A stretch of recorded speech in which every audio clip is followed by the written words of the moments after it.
Hello students. तो कल की क्लास में हम लोग पढ़े थे डाइजेस्टिव सिस्टम, लाइफ प्रोसेस का हमारा फर्स्ट टॉपिक कंप्लीट हुआ था डाइजेशन।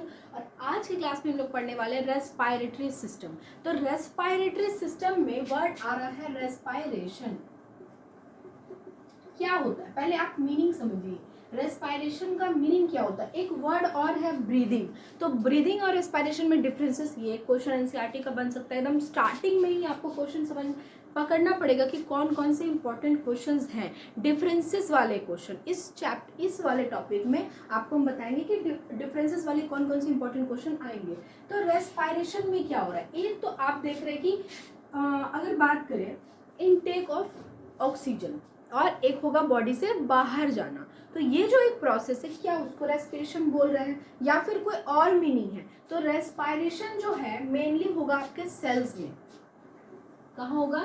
सेल्स में। यहाँ पे जो ग्लूकोज का ब्रेकडाउन हो रहा है in the presence of oxygen, mainly ये है रेस्पायरेशन। तो अभी जो पूरा पैसेज हम लोग पढ़ते हैं कि नॉस्ट्रल्स के इनसाइड जाएगा, उसके बाद नेजल चैम्बर में, तो ये जो पूरा प्रोसेस जिसमें कि लंग्स इन्वॉल्व है, ट्रैकिया इन्वॉल्व, इसको बोलते क्या है? तो ये हमारा क्या हो जाएगा? ब्रीदिंग। तो यहाँ पे पहला जो क्वेश्चन आपका बनता है, difference between respiration and breathing. आप नोट करिए, उस पर 4 से 5 पॉइंट्स आपको बनाना पड़ेगा। एग्जाम के पॉइंट ऑफ व्यू से बहुत ज़्यादा इंपॉर्टेंट होगा।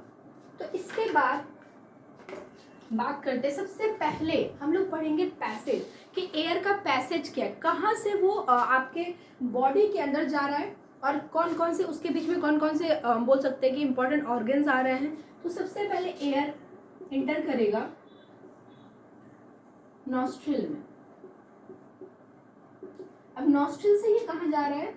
नॉस्ट्रिल में बात करें तो यहाँ पे आपको मिलेंगे fine hair like particles and mucus. तो नेजल चैम्बर में एंटर कर रहा है ये। तो फंक्शंस आपको पढ़ते हुए जाना पैसेज के बीच में ही, क्योंकि यहाँ पे जो जो चीजें आ रही है उनका क्या काम है ये आपको अभी समझना पड़ेगा, नोट करना पड़ेगा। तो यहाँ पे आपको मिलेगा हेयर लाइक फाइन पार्टिकल्स, और इसके अलावा म्यूकस। ये दो चीजें। तो हेयर लाइक फाइन पार्टिकल्स सीलिया बोल सकते हैं। तो इसका क्या फंक्शन है? Trap dust and filter. तो एयर में बहुत सारे डस्ट पार्टिकल्स होंगे, तो उसको ये ट्रैप्ड करेगा ताकि हमारे नेजल चैम्बर में, हमारे पैसेज में वो डस्ट पार्टिकल्स नहीं जा पाए। इसके अलावा तो यहाँ पे ये क्या कर रहा है? फिल्ट्रेशन का काम कर रहा है। इसके बाद है म्यूकस। तो म्यूकस यहाँ पे क्या करेगा? मॉइस्ट एयर मतलब कि अगर ड्राई एयर आ रहा है तो उसको क्या करेगा? ये मॉइस्ट करेगा ताकि वो पैसेज में ज़्यादा कोई प्रॉब्लम ना हो। तो यहाँ पे इसका फंक्शन क्या है? मॉइस्ट एयर और हेयर लाइक फाइन पार्टिकल्स का ट्रैप डस्ट एंड फिल्टर। अब यहाँ पे नेजल चैम्बर के बाद बात करें तो कहाँ जाएगा एयर? तो यहाँ पे आपका जाएगा फैरिक्स।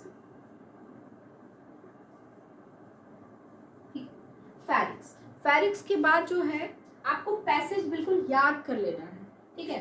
फैरिक्स के बाद नोस्ट्रिल, नेजल चैम्बर, फैरिक्स, और फैरिक्स के बाद आपका आएगा ग्लॉटिस। अब यहाँ पे ग्लॉटिस के बाद यहाँ पे आप बोल सकते हैं कि ओपनिंग, जो ट्रैकिया का जो ओपनिंग जो है स्टार्ट हो रहा है ये ग्लॉटिस वाले पार्ट से। इसके बाद आपका है लैरिक्स के बाद ट्रैकिया। ये आपको बिल्कुल ध्यान रखना कि एयर जा कहाँ रहा है। ट्रैकिया के बाद ब्रोंकाई के बाद ब्रोंक्यूल्स,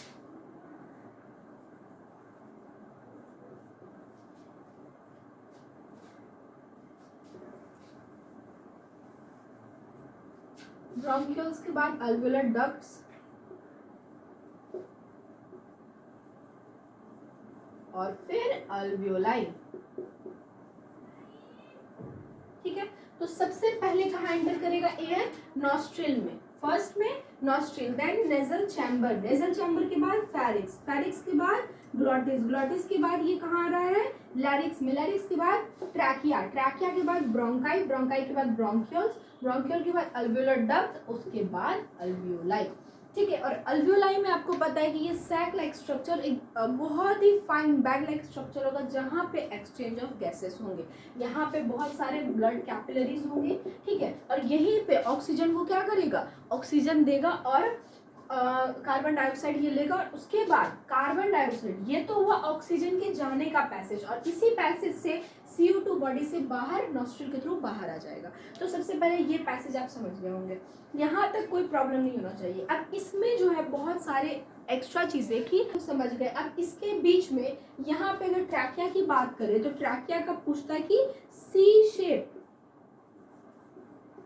कार्टिलेज का बना होगा, ठीक है। फंक्शन क्या होगा इसका, ताकि वो जो एयर का जो प्रेशर है उसके वजह से ये कार्टिलेज का बना हुआ है, ताकि ये कोलैप्स ना कर जाए। अपने में एक तरह से आप बोल सकते हैं कि बहुत ज़्यादा प्रेशर से अगर एयर हम लोग ले रहे हैं या हमारी बॉडी से बाहर आ रहे हैं, तो इसका एक स्ट्रांग होना भी इम्पॉर्टेंट है और फ्लेक्सिबल होना भी इम्पॉर्टेंट है। तो ये कार्टिलेज का बना हुआ फंक्शन ये प्रोवाइड कोलैप्स ऑफ ट्रैकिया। तो यहाँ तक हो गया। इसके बाद जैसे ही अल्वियोलाई में यहाँ पे एयर आएगा, ठीक है, तो यहाँ पे आपका क्या होगा, ब्लड वेसल्स होंगे, आर्टरीज होंगी, वेन्स होगा, और यहाँ पे एक्सचेंज ऑफ गैसेस हो जाएगा। तो इतना करने के बाद अब हम लोग चलते, तो ये जो पूरा प्रॉपर मैकेनिज्म आप देखें, इसमें ये हमारा किस में आएगा, ये रेस्पायरेशन, इसको नहीं बोल सकते हैं, ये रेस्पायरेशन का पार्ट है। रेस्पायरेशन को कराने के लिए स्टेप्स इंपॉर्टेंट है। तो रेस्पायरेशन एक मल्टी स्टेप प्रोसेस है, जिसमें कि सबसे पहले आपका ये वाला पार्ट आएगा। इसके बाद जैसे ही सेल्स तक ऑक्सीजन आपका रीच करेगा, पहुंचेगा, तो वहां से जो प्रोसेस स्टार्ट होगा, ब्रेकडाउन ऑफ ग्लूकोज जो स्टार्ट होगा, एनर्जी जो रिलीज होगा, उसको हम लोग बोलेंगे रेस्पायरेशन। तो यहाँ तक का जो पार्ट आप पढ़े ये हुआ ब्रीदिंग। तो यहाँ पे हम लोग एक बार और नोट करते हैं ताकि कोई कंफ्यूजन ना रहे। तो ये है ब्रीदिंग,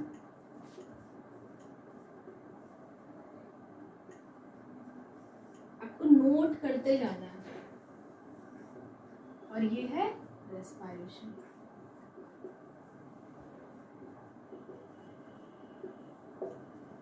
तो ब्रीदिंग के स्टेप्स आपको पता होने चाहिए, तो उसी स्टेप को हम लोग एक बार फिर से लिख रहे हैं ताकि आपको रिवीजन चलते रहे। यही पे आपको इतना रिवाइज कर लेना है कि क्लास के बाद जब आप एनसीईआरटी को रीड करें तो आपको कोई भी कंफ्यूजन ना बचे। तो नॉस्ट्रिल के बाद आपको पता होगा क्या होने वाला है, नेजल चैम्बर। नेजल चैम्बर से क्वेश्चन बन सकता है कि यहाँ पे जो हेयर लाइक फाइन पार्टिकल्स हैं और म्यूकस, इन दोनों का फंक्शन क्या है, तो ये आप यहाँ पे दिमाग में होना चाहिए। इसके बाद आपका क्या आ जाएगा, फेरिक्स आ जाएगा।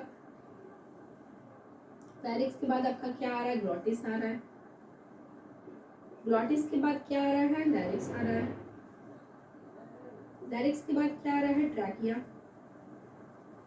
और ट्रैकिया के बाद आ रहा है ब्रोंकाई। ब्रोंकाई के बाद आएगा ब्रोंकियोल्स। ठीक है, ब्रोंकियोल्स के बाद अल्वियोलर डक्ट्स,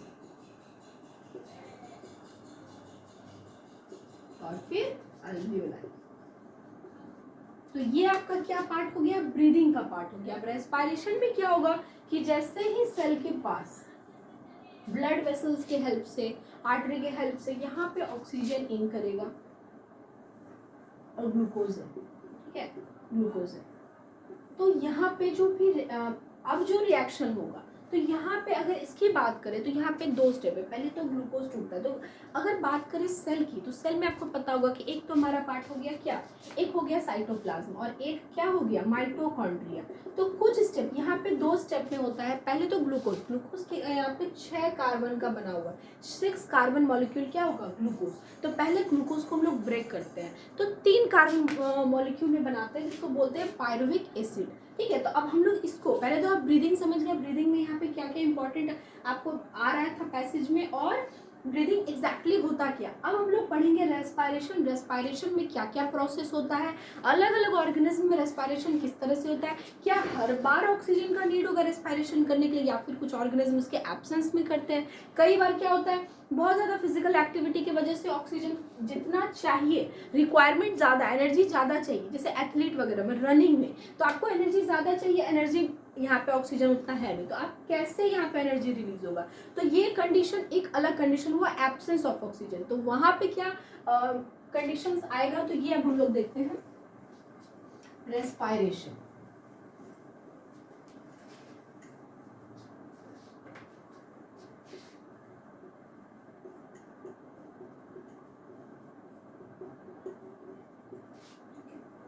तो यहाँ पे थोड़ा सा ट्रांसपोर्टेशन का नॉलेज भी आपको होना चाहिए, सर्कुलेटरी सिस्टम का भी नॉलेज होना चाहिए कि अल्वियोलाई से with the help of blood vessels, ठीक है। तो यहाँ पे निकल गया क्या, ऑक्सीजन। अब ऑक्सीजन अगर आप बात करें ह्यूमन बॉडी की या एनिमल बॉडी की, बहुत ज़्यादा कॉम्प्लेक्स है। तो सिर्फ अगर डिफ्यूजन प्रोसेस से आप सोचेंगे कि ऑक्सीजन जो है हमारे सेल तक पहुंच जाए तो ये बहुत मुश्किल है। इसके लिए एक एक्स्ट्रा सपोर्ट चाहिए, इसको पिगमेंट चाहिए, रेस्पिरेटरी पिगमेंट चाहिए जो कि इसको पकड़ के यहाँ तक लेके आए। तो वो रेस्पिरेटरी पिगमेंट अगर एनिमल की बात करें तो क्या है आपको पता होगा यहाँ पे, तो हेमोग्लोबिन। यहाँ पे एक वर्ड आ रहा है क्या, हम लोग साइड में इसको लिखते हैं, रेस्पिरेटरी पिगमेंट। क्या है यहाँ पे हमारा, हेमोग्लोबिन। इसका काम है ऑक्सीजन को, ये कहाँ प्रेजेंट होगा, आरबीसी में, रेड ब्लड सेल्स में प्रेजेंट होगा हेमोग्लोबिन। तो आरबीसी में ये जो हेमोग्लोबिन प्रेजेंट है which is known as respiratory pigment, ठीक है। तो ये जो है ऑक्सीजन को पकड़ के यहाँ तक लाने वाला है, ठीक है। तो अगर बात करें आर्टरी की, तो यहाँ पे ऑक्सीजन आ गया सेल तक। अब ब्लड वेसल्स में आर्टरी का काम सिर्फ ऑक्सीजन पहुंचाना नहीं, ग्लूकोज पहुंचाना, न्यूट्रिएंट को ट्रांसपोर्ट करना, ये भी इसी का काम है, ठीक है। तो अब यहाँ पे अगर हम बात करें तो यहाँ पे एक हमारा हो गया माइटोकॉन्ड्रिया, एक क्या हो गया, ये तो हो गया साइटोप्लाज्म, इसको हम लोग क्या बोल सकते हैं, साइटोप्लाज्म। और ये हमारा क्या है, माइटोकॉन्ड्रिया। तो माइटोकॉन्ड्रिया, तो इसको अगर आप बात करें, रेस्पिरेशन का प्रोसेस जो है 2 फेज में होगा, एक होगा साइटोप्लाज्म में और एक हो जाएगा हमारे माइटोकॉन्ड्रिया में।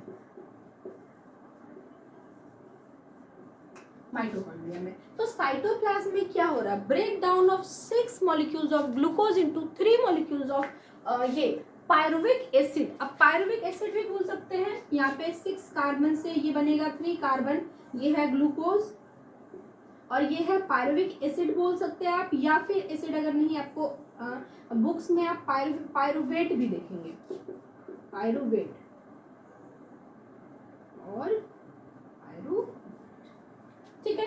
तो ये जो 3 कार्बन वाला जो प्रोसेस है ये तो सारे और बोल सकते हैं कि ऑर्गेनिज्म में होगा, चाहे वो एरोबिक करे, अनएरोबिक करे या फिर एब्सेंस करे। तो 3 कार्बन का ये जो ब्रेकडाउन है, क्योंकि यहाँ पे अभी ऑक्सीजन का रोल आया नहीं है, ऑक्सीजन ये जो है अभी ऑक्सीजन का रोल आने वाला माइटोकॉन्ड्रिया में, तो ये वाला प्रोसेस कॉमन होगा तीनों में, ठीक है। तो रेस्पिरेशन का 3 टाइप होता है, इसलिए आप इसको जान लीजिए कि रेस्पिरेशन कितने तरह के होते हैं। तो पहला आपका एरोबिक होगा जिसमें कि क्या होगा, ऑक्सीजन का रिक्वायरमेंट है। इसके बाद होगा अनएरोबिक में हम लोग अभी नोट भी करेंगे, अनएरोबिक में क्या होगा, ऑक्सीजन नहीं चाहिए। तो जैसे ईस्ट वगैरह में आप देखेंगे जो रिएक्शन होता है जिसमें कि इथेनॉल बनता है, C2H5OH बनता है, वहां पे नहीं चाहिए ऑक्सीजन। इसके बाद जो एब्सेंस ऑफ ऑक्सीजन होगा, एब्सेंस ऑफ ऑक्सीजन में ऑक्सीजन चाहिए बट वहां पे उसकी कमी है, तो उस कंडीशन में क्या बनेगा, तो आपको ये पता होना चाहिए कि एब्सेंस ऑफ ऑक्सीजन में लैक्टिक एसिड बनता है। क्या बनता है, लैक्टिक एसिड।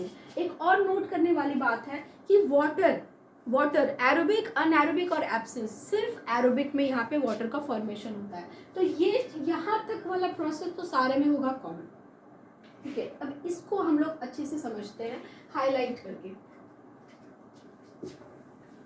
क्वेश्चन बनेगा रेस्पिरेटरी पिगमेंट का क्या नाम है, तो हेमोग्लोबिन, ये आपको ध्यान रखना पड़ेगा। तो अब यहाँ से 6 ग्लूकोज, ये अब हम लोग सेल के अंदर है, 6 ग्लूकोज से बन गया क्या, 3 ग्लूकोज, ठीक है। अब यही 3 ग्लूकोज सबसे पहले किधर होने वाला है, इसको हम लोग समझ ले। पहला जो हम कंडीशन आपको बताए, अनएरोबिक, जैसे अगर एग्जांपल एनसीईआरटी की बात करें तो ईस्ट का एग्जांपल लिया हुआ है। अनएरोबिक रिएक्शन, एक क्या हो जाएगा, एब्सेंस ऑफ ऑक्सीजन, जो कि आपके मसल्स में होता है। हम लोग बिल्कुल लाइन बाय लाइन एनसीईआरटी को फॉलो करेंगे, तो कोई कंफ्यूजन है, जब आप बुक रीड करेंगे तो आपको बहुत ही ईजी होगा। ये वाला फ्लो चार्ट बुक में भी आप एकदम बाय हार्ट उसको याद कर सकते हैं। तो इसके बाद है एरोबिक। एरोबिक क्या होगा, यहाँ पे ऑक्सीजन प्रेजेंट होगा।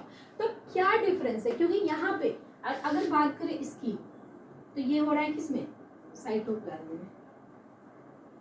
नाम याद रखना पड़ेगा, 3 कार्बन मॉलिक्यूल को क्या बोलते हैं, पायरुवेट। 3 कार्बन मॉलिक्यूल को क्या बोलेंगे, पायरुवेट। पायरुवेट। अब जो यहाँ से जो फंक्शन चलेगा ना, ये आपका है माइटोकॉन्ड्रिया में।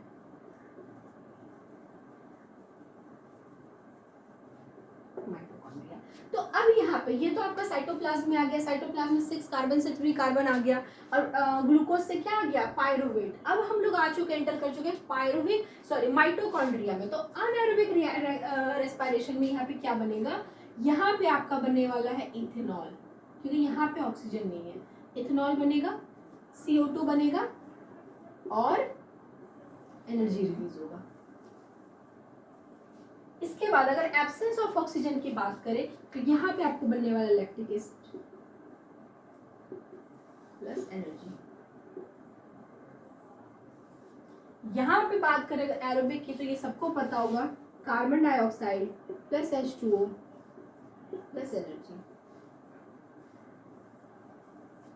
ठीक है, अगर एनसीईआरटी को बिल्कुल फॉलो करेंगे, यहाँ पे आप जब आपको एग्जाम में लिखने की बारी आएगी रिएक्शन, अगर अनएरोबिक का पूछ दिया, तो यहाँ पे ये क्या है, 2 कार्बन मॉलिक्यूल, इसका फॉर्मूला C2H5OH होगा। ये आपका हो जाएगा 3 कार्बन मॉलिक्यूल। और यहाँ पे आप देख सकते हैं कि यहाँ पे CO2 रिलीज हो रहा है, H2O रिलीज हो रहा है। ऊपर में एनर्जी सारे में है, H2O एक एरोबिक में ही रिलीज हो रहा है। तो इस वाले फ्लो चार्ट को आप अच्छे से याद कर लेना, यहाँ पे कोई कंफ्यूजन नहीं रहना चाहिए कि साइटोप्लाज्म में रिएक्शन हुआ, 6 कार्बन ग्लूकोज से आपका बना पायरुविक एसिड, जिसको पायरुवेट भी बोलते हैं। कंफ्यूज नहीं होना, अगर आप पायरुविक एसिड भी लिख के आते हैं तो आपका गलत नहीं होगा। बट एनसीईआरटी इस वर्ड पे बहुत ज्यादा फोकस किया हुआ है कि पायरुवेट लिखा हुआ है, तो आपको भी ध्यान देना है कि पायरुवेट ही लिखे। इसके बाद यहाँ पे इसका 3 टाइप होता है रेस्पिरेशन का, एक होता है अनएरोबिक, एक हो जाएगा एब्सेंस में, एक होगा एरोबिक जो कि प्रेजेंस ऑफ ऑक्सीजन में होगा। तो अनएरोबिक में एग्जांपल क्या लिया हुआ है, ईस्ट का एग्जांपल लिया हुआ है, जिसमें कि यहाँ पे ऑक्सीजन नहीं है,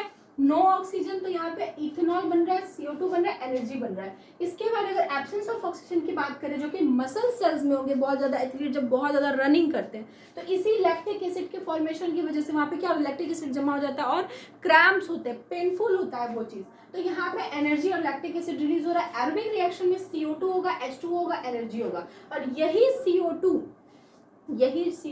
इसी CO2 को वापस से ब्रीदिंग वाले मैकेनिज्म से बॉडी के बाहर किया जाता है। जो पैसेज आप देखे जहाँ पे कि, तो अब अगर बात करें ऑक्सीजन का पैसेज क्या हो जाएगा, सबसे पहले आपके नोस्ट्रिल में नेजल चैम्बर, इसके बाद फेरिक्स में आएगा, फेरिक्स के बाद आपका कहाँ आने वाला है, ग्लॉटिस, ग्लॉटिस के बाद लैरिक्स, लैरिक्स के बाद ट्रैकिया, ट्रैकिया के बाद ब्रोंकी, ब्रोंकाइल्स, ठीक है, ब्रोंकियोल्स, उसके बाद अल्वियोलर डक्ट, फिर अल्वियोलाई। तो अगर CO2 के पैसेज की बात करें तो ये आपका उल्टा जाने वाला alveoli, alveolar duct, bronchioles, bronchi, trachea, larynx, इस तरीके से ग्लॉटिस, फेरिस, फिर नेजल चैम्बर, देन नॉस्ट्रिल से ये आपका CO2 चला जाएगा बाहर। तो ये अब यहाँ पे इसको कौन लेके जाएगा, अगर सर्कुलेटरी सिस्टम का यहाँ पे आपको थोड़ा सा नॉलेज होगा तो आपको पता होगा कि जो ब्लड वेसल जो इसको लेके आया, ऑक्सीजन, न्यूट्रिएंट्स, ये सबको लेके आया, तो वो वाला उस वाले ब्लड वेसल्स को क्या बोलेंगे हम लोग, आर्टरी। अब इसको जो लेके जाएगा मतलब डीऑक्सीजनेटेड, यहाँ पे ऑक्सीजन नहीं है, डीऑक्सीजनेटेड मतलब कि कार्बन डाइऑक्साइड लेके जा रहा है, तो वो किसका काम है, वेन्स का काम है। तो वेन्स यहाँ पे क्या करेगा, इसको वापस लेके जाएगा हार्ट तक, और हार्ट से ये लंग्स, और लंग्स के बाद ये उसी पैसेज से बॉडी से बाहर चला जाएगा। अब क्वेश्चन पूछा जाता है कि कुछ डिफरेंसेस वाले क्वेश्चन हम आपको बोले थे। तो सबसे पहले ब्रीदिंग से पहला जो डिफरेंसेस बिटवीन क्या हो जाएगा, ब्रीदिंग एंड रेस्पिरेशन। इसके बाद अगर ब्रीदिंग में बात करें तो ब्रीदिंग में 2 प्रोसेस है, ब्रीदिंग में 2 प्रोसेस इन्वॉल्व होगा। एक हमारा आ जाएगा इंस्पायरेशन,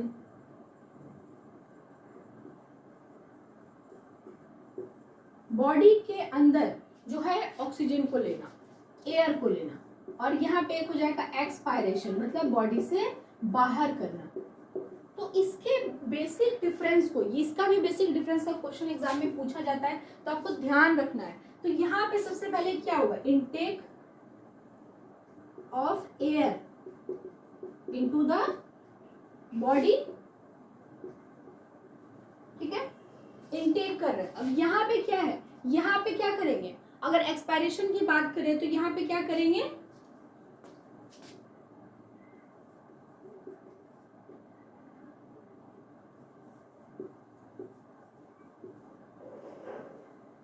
रिलीज कर देते हैं।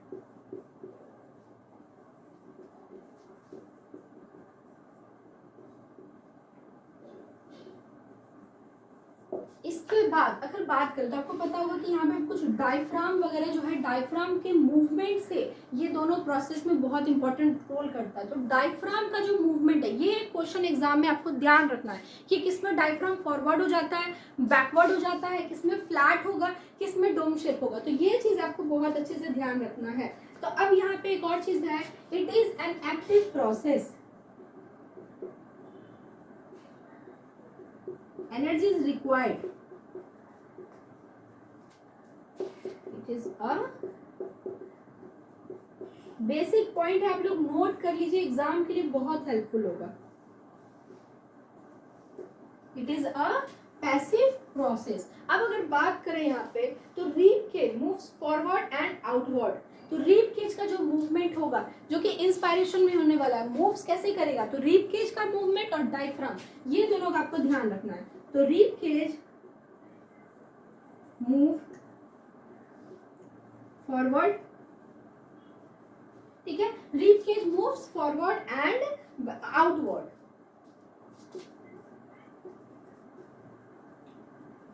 अगर आपको इसको यहाँ पे कंफ्यूजन हो जाए तो अगर आप एक को याद करें तो आपको दूसरा याद हो जाएगा। यहाँ पे फॉरवर्ड है तो यहाँ पे बैकवर्ड हो जाएगा, आउटवर्ड है तो यहाँ पे इनवर्ड हो जाएगा। तो कंफ्यूजन आने का कोई चांस नहीं रखना है। यहाँ पे अगर आप दोनों याद करें, दोनों में कंफ्यूजन रहा किसमें फॉरवर्ड किसमें बैकवर्ड, तो आप अच्छे से पहले एक को याद करिए और जस्ट उसका ऑपोजिट आपको डाल देना है किसमें, एक्सपायरेशन में। तो रिब केज इंस्पायरेशन में जो रिब केज होगा फॉरवर्ड होगा और आउटवर्ड होगा, रिब केज में फॉरवर्ड एंड आउटवर्ड। तो फॉरवर्ड को यहाँ पे हम लोग कर देंगे रिब केज मूव्स, एक को याद करेंगे तो दूसरा ऑटोमेटिक हमको समझ में आ जाएगा। Rib cage moves backward and inward, space ही नहीं बचा। तो यहाँ पे रिब केज का जो मूवमेंट है, क्योंकि कई बार जब हम लोग भी याद करते थे तो ये वाला कंफ्यूजन ये हमेशा रह जाता था और हम लोग लास्ट टाइम तक रिवाइज करते रहते थे कि कैसे कैसे याद किया जाए, कहीं पे फॉरवर्ड हो जाए तो कहीं इनवर्ड ना लिख दे। तो ये कंफ्यूजन, क्योंकि दोनों को हम लोग याद कर रहे थे, आपको दोनों पे फोकस नहीं, पहले एक पे फोकस करना है, फॉरवर्ड एंड आउटवर्ड। तो यहाँ पे ऑटोमेटिक यहाँ पे फॉरवर्ड है तो यहाँ पे क्या हो जाएगा, बैकवर्ड, और यहाँ पे आउटवर्ड है तो इनवर्ड। अब अगर हम लोग बात करते हैं, यहाँ पे एक हमारा डायफ्राम का रह गया है, अगर नीचे वाला नोट आप कर सकते हैं, इसके बाद हम ऊपर ही गेस कर देते हैं।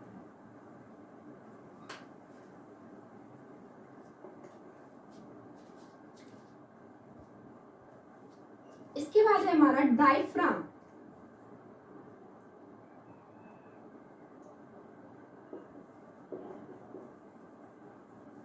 Diaphragm moves, sorry, diaphragm contract and flatten, ठीक है। यहां पे क्या होगा, diaphragm relax and become dome shape. तो ये क्वेश्चन इंपॉर्टेंट बनता है कि डोम शेप आप इंस्पायरेशन में देख रहे हैं या फिर एक्सपायरेशन में, तो कंफ्यूज नहीं होना है। पहले आपको जस्ट जैसे कि आप रिब केज वाले में फॉलो करें उसी तरह आपको डायफ्राम में, क्योंकि ये वाला कंफ्यूजन कहीं भी एक गलती हुआ, इसका वाला इसमें अगर आप लिख दिए तो आपका क्वेश्चन गलत हो जाएगा। तो डायफ्राम कॉन्ट्रैक्ट एंड फ्लैटन, यहाँ पे क्या होगा, अगर कॉन्ट्रैक्ट करा है तो रिलैक्स। तो रिब केज का क्या होगा, रिब केज यहाँ पे क्या होगा, फॉरवर्ड एंड आउटवर्ड। तो rib cage move forward and outward, just like यहाँ पे इसका जस्ट ऑपोजिट हो जाएगा, रिब केज मूव फॉरवर्ड है तो बैकवर्ड, आउटवर्ड है तो इनवर्ड, इस तरीके से। अब यहाँ पे diaphragm contract and flatten, diaphragm relax and become dome shape. ये क्वेश्चन इंपॉर्टेंट है कि डोम शेप किसमें बनेगा, इंस्पिरेशन में बनेगा या फिर एक्सपायरेशन में। तो आपको याद रखना पड़ेगा कि डोम शेप आपका जो है बनने वाला है किसमें, एक्सपायरेशन में। तो ये वाला एक आपका क्वेश्चन हम आपको बताया कि ब्रीदिंग एंड रेस्पिरेशन रेस्पायरेशन का डिफरेंस करना है,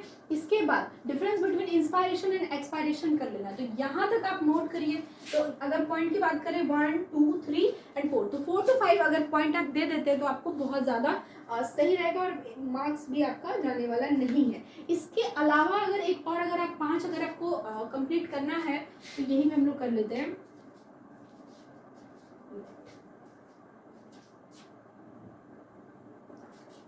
increase in volume of thoracic cavity, obvious है कि अगर वो एयर ले रहा है तो वो उसका वॉल्यूम भी बढ़ेगा और यहाँ पे क्या होगा, डिक्रीज, जब रिलीज करेगा तो decrease in volume of thoracic cavity. Increase in volume of thoracic cavity, और यहाँ पे क्या हो जाएगा, decrease in volume of thoracic cavity. तो ये 5 पॉइंट आपको ध्यान में रखना है, इसको मिस नहीं करना है, एग्जाम के पॉइंट ऑफ व्यू से बहुत इंपॉर्टेंट है। तो पहला हमारा क्या हो जाएगा, यहाँ पे ब्रीदिंग और इसका ध्यान रखेंगे, इसके बाद इन दोनों का डिफरेंसेस हम लोग कर लेंगे, इन दोनों को मिस नहीं करना, ठीक है। तो यहाँ तक करने के बाद सबसे पहले हम लोगों को एक बार रिवाइज करना है, कंप्लीट रिवीजन, कि सबसे स्टार्टिंग में हम लोग क्या किए, पहले उसका पैसेज देखे कि एयर कहाँ से कहाँ जा रहा है, कि उसके बीच में कौन कौन से यहाँ पे ऑर्गन में लंग्स आ रहा है, ठीक है। इसके अलावा एक क्वेश्चन है कि जैसे एक्वेटिक एनिमल और टेरेस्ट्रियल एनिमल, इन दोनों के रेस्पिरेशन में क्या डिफरेंस है, ठीक है। तो यहाँ पे आप ध्यान रखिए कि अगर बात करें एक्वेटिक, तो ऑक्सीजन जो है ना वाटर में जो उसका अगर वो डिजोल्व होने का जो उसका एक बोल सकते हैं कि आप कैपेसिटी वो जो है कम होता है, ठीक है। और अगर एयर की बात करें तो वहाँ पे ज़्यादा। तो अब यहाँ पे ऑक्सीजन का अमाउंट जो डिजोल्व ऑक्सीजन जो है पानी में वो तो कम है, तो जो एक्वेटिक एनिमल्स होंगे उनका जो रेट ऑफ रेस्पिरेशन होता है, रेट ऑफ ब्रीदिंग होता है, ठीक है, सॉरी रेट ऑफ रेस्पिरेशन नहीं बोलेंगे हम लोग, ब्रीदिंग, रेट ऑफ ब्रीदिंग जो है बहुत ज़्यादा होता है, बहुत फास्ट में वो लोग ब्रीथ करते हैं।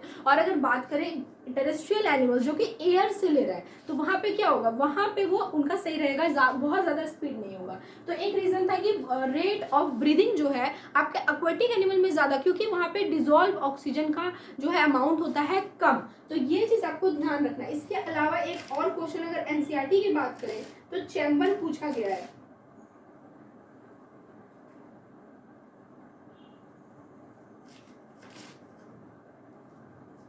तो यहाँ तक में आपको कोई कंफ्यूजन नहीं होना चाहिए। अगर हम लोग बात देखें रेस्पिरेशन को, तो रेस्पिरेशन का प्रोसेस 2 फेज में है। सबसे पहले तो कितने टाइप्स है, तो एरोबिक, अनएरोबिक, एक हो जाएगा एब्सेंस। 2 फेज कौन कौन सा होगा, एक साइटोप्लाज्म में हो रहा है, एक हो रहा है माइटोकॉन्ड्रिया में। अगर साइटोप्लाज्म की बात करें तो यहाँ पे क्या होगा, पायरुविक एसिड फॉर्म होगा, 6 कार्बन बोल सकते हैं कि मॉलिक्यूल्स, ग्लूकोज से क्या बनेगा, पायरुविक एसिड या फिर पायरुवेट। अब यही पायरुवेट माइटोकॉन्ड्रिया में जा रहा है, और माइटोकॉन्ड्रिया में यहाँ पे क्या होगा इसका, अगर ऑक्सीजन है तो यहाँ पे कार्बन डाइऑक्साइड, CO2, H2O और एनर्जी बनेगा। अगर एब्सेंस ऑफ ऑक्सीजन है तो यही पायरुवेट यहाँ पे लैक्टिक एसिड और एनर्जी प्रोड्यूस करेगा। और अगर अनएरोबिक है तो फिर क्या बना रहा है, इथेनॉल बनाएगा और CO2 बनाएगा और एनर्जी बनाएगा। तो यहाँ पे कोई कंफ्यूजन नहीं होना चाहिए। इसके बाद हम लोग ब्रीदिंग के यहाँ पे 2 टाइप है, इंस्पायरेशन, एक एक्सपायरेशन। तो एक हुआ ऑक्सीजन को बॉडी में लेना और दूसरा एयर को बाहर निकालना, मतलब CO2 को बाहर निकालना बॉडी से,